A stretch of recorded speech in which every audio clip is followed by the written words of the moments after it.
So now let's do blood bank. Okay, so I'm going to do ABO and RH forward grouping. It's a forward grouping. So when talk of forward grouping, we should know that we need to use the ancestral.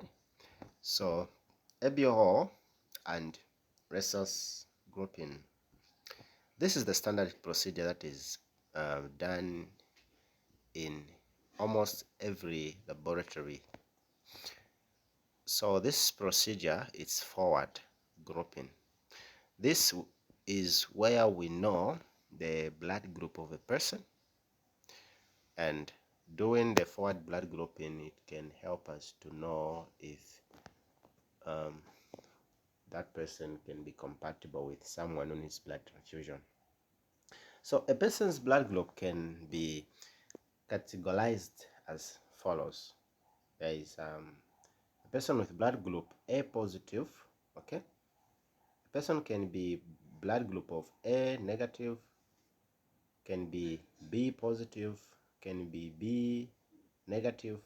A person can be AB positive, AB negative, and O positive, and finally O negative. This RH, it shows that on the red blood cells, we know the shape of the red blood cells, it's like this. Okay, so now on these red blood cells, it has if it has the antigen on each cell membrane, then we can say that this is RH positive.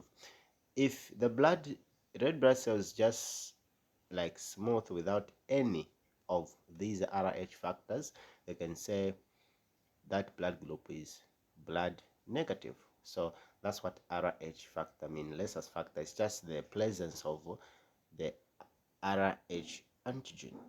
So if the red blood cells has no RH antigen, that means that that's RH negative. Then if it has, then this is RH positive. That's what it means. So now let's see the principle of blood grouping. Okay, so the principle or the science behind blood grouping, it is based on the agglutination reaction between the antibodies and the corresponding antigen. This is the principle. So whatever we see as the result when you're doing the test, the coagulation thingy, it's because of the interaction between the antibodies and the antigens agglutinating. They react together to form those their coagulation that we see when we add, because the ancellum, it has the antigen. So when we apply the antigen of the ancellum, so if that ancellum finds the corresponding antibodies, antigens in the blood, they coagulate, they react together. So this is the introduction. Blood grouping is performed due to the following reasons. Why do we perform blood grouping? Okay, we perform blood grouping in order to help the patient find a suitable organ donor. When a person wants to receive an organ, it should be the heart, not the heart, but the lung transplant, the kidney transplant. So the person has to be grouped, because if the blood group of the donor and the recipient is not compatible, complication comes. A person can die instantly. To investigate how common the blood group is, to to that certain area, to a specific area, to the specific country, to plan for healthy pregnancy. Okay, for example, married couple, specifically a female. For example, a mother with RH positive, and if that mother conceives a baby having Rh negative, that can cause incompatibility, because the Rh positive of the mother can recognize this Rh negative of a child to be a foreign body, such that these Rh positive, which are the antigens, can attack the blood vessels of the Rh negative of a baby. What can be the result? The baby can die. Okay, this can cause death to the baby. So now, what are some of the requirements that we need in order for us to do the blood grouping, which is the forward? We need to have a pasture pipette. Okay, a pasture pipette. So this is how it should look. We need to have tubes. Okay, we see this is how the tube should look like. We need to have a centrifuge. We need to have ancellum.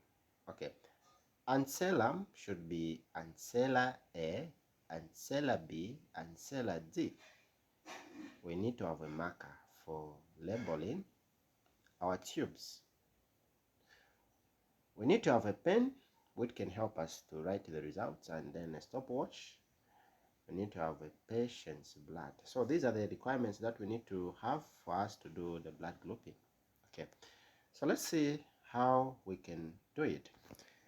And we should have also a normal saline as it is showing here. So this is the method or the procedure watch to follow when doing the forward blood grouping. So consider as if you're in the lab. So this is the first step. The blood should be collected in a paper top container. This paper top container, it contains EDTA. This EDTA, it's what? This is the chemical found in the EDTA. So now, when we collect blood in a paper top container containing EDTA, the blood should be centrifuged. In a centrifuge, should be centrifuged for 3000 RPM for 15 minutes. Why do we centrifuge? To decant the plasma part of the blood, so that we only need to get the cells, the red blood cells, because in the red blood cells, that's where the antibodies are found. We only need the red blood cells because we want to find the blood group of a patient. Remember, the principle is the coagulation between the antibodies and the antigens. So then the next step, what do we need to do after we have centrifuged? The blood has to be washed 3 times. What? Washing the blood 3 times? What does that mean? We wash it with normal saline in order to make cell suspension. It's more like diluting the red blood cells. See what we need to do. Cell suspensions are made by mixing normal saline. The normal saline is made up of 0.9% of sodium chloride. So we wash the cells with normal saline in order to make cell suspension, because these cell suspensions are the ones that we use for what? For blood grouping. Okay, so then how should be the volume? So the volume should be approximately 2 times the volume of the red cells. What I mean is, it should be 1:2 ratio. This means this should be the blood cells. then this is the normal saline. It's diluting. This means if we use a dropper, if we put 1 drop of red cells, the concentrated cells in a tube, we need to get 2 drops of normal saline. Okay, then after we have done this, what do? We need to centrifuge again the mixture of red blood cells, 1 drop of red blood cells with 2 drops of normal saline. We centrifuge again, we decant. Then we use what we've decanted. Now we get 1 drop of the remaining cells to 3 drops of normal saline. That's dilution. We are diluting. That's how we do it. Okay, so now assume we have diluted, we have made cell suspension. What comes next? 1 drop of washed cell, okay, or cell suspension, washed cell, we need to mix with 19 drops of normal saline. 19 drops of normal saline. Washed cells with 19 drops of normal saline to make 5% of cell suspension. This is how it's been made. Okay, then 4, 3 test tube should be taken. We arrange them in order. We label it as A, B, and D. Meaning, when you label A, that means that's where we're going to drop to the ancella A. When you label B, that's where you're going to drop the ancella B. When we label D, that's where we're going to drop ancella D. And we put them on the table rack. Then what do? We put a drop of 5%, the one that we made here, 5% of cell suspension into each of those labeled tubes. After we getting the 5% of those labeled tubes, then we get 2 drops of ancellum respectively. This means that where it is labeled A with a drop of 5% cell suspension, we put the ancella A where it is labeled A. Where it is labeled B, we put B. Where it is labeled D, we put D. Then we need to shake it gently, moving in this direction. This direction. That's the direction we use when shaking. After shaking gently, we need to put it in a centrifuge.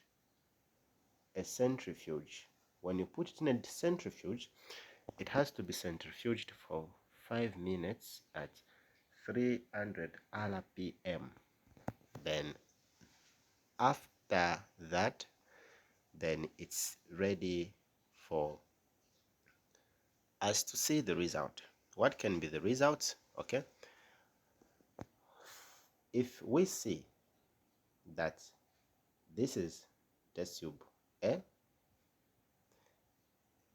for the test 1, test tube A, if we see the agglutination, what can be the result? Okay, let's go. We see the table. What is it showing us? If we see that tube B has no agglutination, what is the interpretation we are going to see under the discussion here? So we see that after testing, tube A has no agglutination, tube B has agglutination. Okay, so when it has agglutination, it shows that in that tube, that blood group is A. If the tube A is the one with agglutination, then it's A positive. Then if tube B has no agglutination, that means that one is O. Okay, so that's what the result here is telling us. The presence of agglutination in the respective tube ABD shows the presence of antigens in tubes named after them. In tubes named after them, meaning tube A, tube B, tube C, it's showing that there is antigen in those. Therefore, tube D shows the RH factor. RH factor. So agglutination in tube D shows RH positive. Okay, if D become agglutinated, it shows RH positive. So then the agglutination in tube A shows blood group A. Same applies to B. The agglutination in B shows blood group B. If there is no agglutination in any of the two tubes A and B, it means that that is blood group O. In D, if there is no agglutination, that means there is no antibodies. That meaning it's O negative. If in D there is agglutination, it means that that's positive, RH positive. If the agglutination was at A, that means A positive. If the agglutination was at B, that means B positive. If three of them do not have any agglutination, that means it's O negative. If A, B do not have any agglutination but D has, that's O positive. So this is how the blood grouping is done. So now in the next lecture, we are going to see how the close match is done, close matching.